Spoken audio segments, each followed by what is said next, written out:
मला चंद्रकांत पाटलांच्या मेंदूवरचे मला फिंगरप्रिंट्स बघायचे आहेत.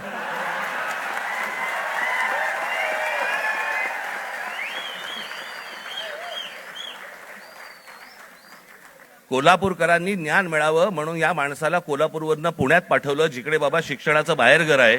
तिथेही काही नाही झालं.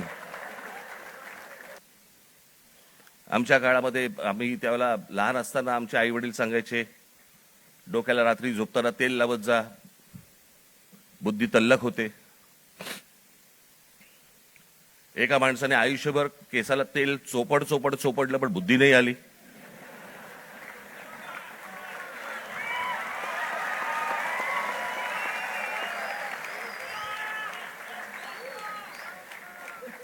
प्रत्येक केस स्वतंत्र उमेदवारासारखा उभा असतो.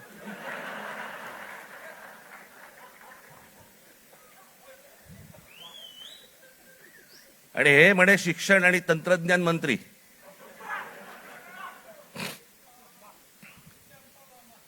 काय बोलतोय आपण? काय चाललंय? जग कुठे चाललंय? आपण काय बोलतो? आपण शिक्षण आणि तंत्रज्ञान त्याचा महाराष्ट्राचा मंत्री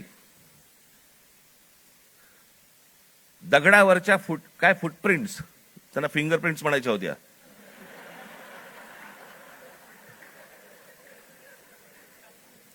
ते म्हणे आता लिंक आधारशी करणार. कसं?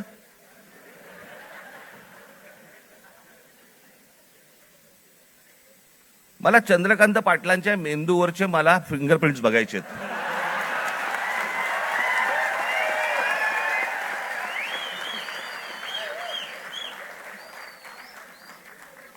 कोल्हापूरकरांनी ज्ञान मिळावं म्हणून या माणसाला कोल्हापूरवरनं पुण्यात पाठवलं, जिकडे बाबा शिक्षणाचं बाहेरघर आहे. तिथेही काही नाही झालं.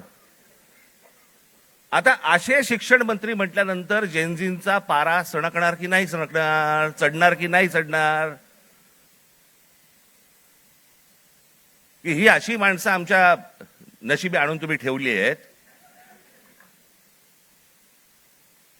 आत्ताच मी एक पंतप्रधानांचं आत्ता आलेलं काहीतरी एक निवेदन मी पाहून आलो.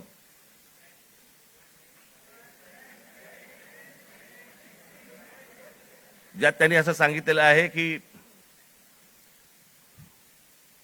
ज्या प्रकारचे व्हिडिओज आणि ज्या प्रकारची भाषा वापरली गेली ती अयोग्य आहे. मला मान्य आहे.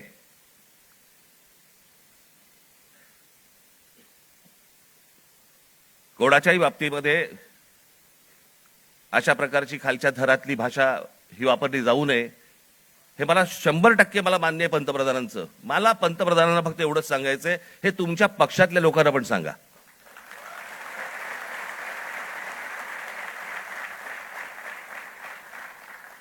महात्मा गांधींपासून, जवाहरलाल नेहरूंपासून, इंदिरा गांधींपासून आतापर्यंत सगळ्यांपर्यंत आमच्यापर्यंत ज्या प्रकारची तुमची ट्रोलची जी काही टीम प्रत्येक राज्यांमध्ये जी बसवलेली आहेत, लोक बसवलेली आहेत, ते कोणत्या भाषेमध्ये आणि कोणत्या गोष्टी करत असतात मी पाहत नाही. मला ज्या गोष्टी कानावरती येतात, आज अनेक कलाकार आहेत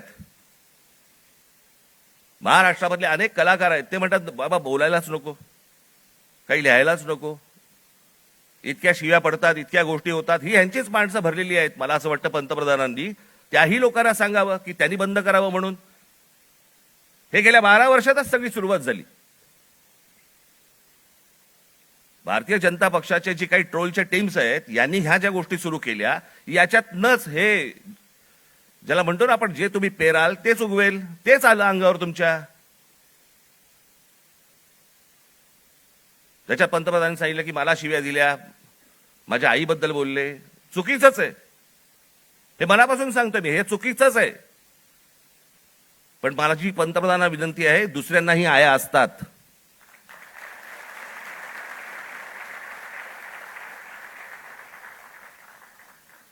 हे तुम्ही तुमच्या पक्षातल्या लोकांना देखील हे सांगितलं पाहिजे की तुम्ही मर्यादा पाळल्या पाहिजेत.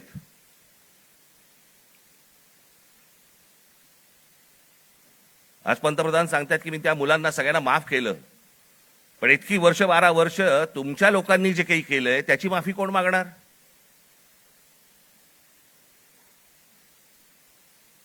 जे विद्यार्थी तरुण तिकडे तिकडे जंतर मंतरला बसले होते, त्यांची डोकी फोडली, ज्यांना लाठी मारले, लाठ्या काठ्या मारल्या, त्याचे आदेश देणारे जे लोक होते ते कधी माफी मागणार?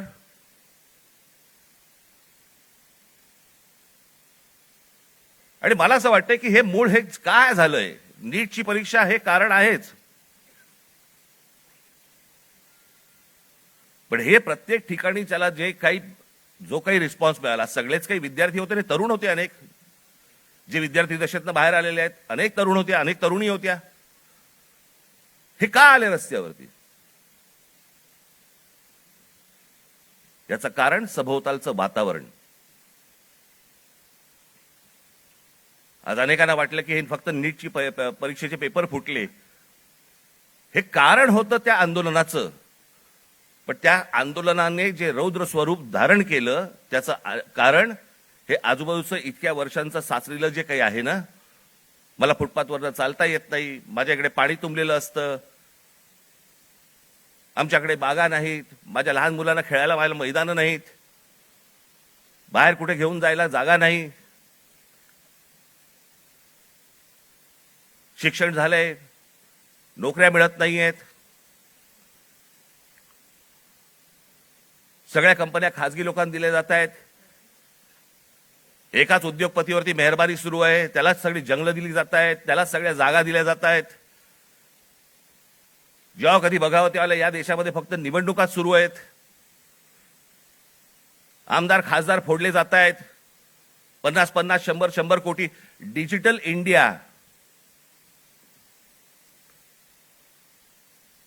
तुमच्याकडचे पैसे हे सगळे काय ते सगळे काय डिजिटलाइज केलेत वगैरे वगैरे, काय काय काय काय ज्या गोष्टी सगळ्या आता झाल्या. भैया आमदार खासदार फुटतात त्यावेळेला कुठे कार्ड कुठे स्वाईप करतात?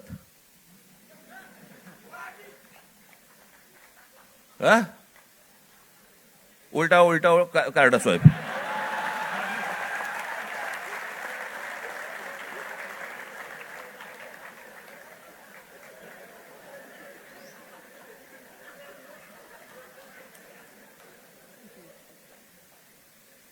पैसे कुठे देतात मग? हे सगळं जे आहे हे सगळं साचलंय, हे सगळं साचलंय. त्या सगळ्या गोष्टींचा उद्रेक आता बाहेर येतोय, तो येणार, अजून येणार.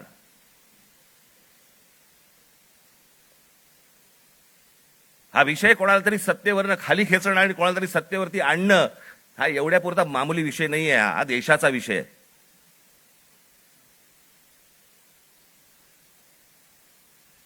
हा देशाच्या भविष्याचा विषय आहे, देशातल्या विद्यार्थ्यांच्या तरुणांचा भविष्यातला विषय. हा काय होणार आहे त्यांचं?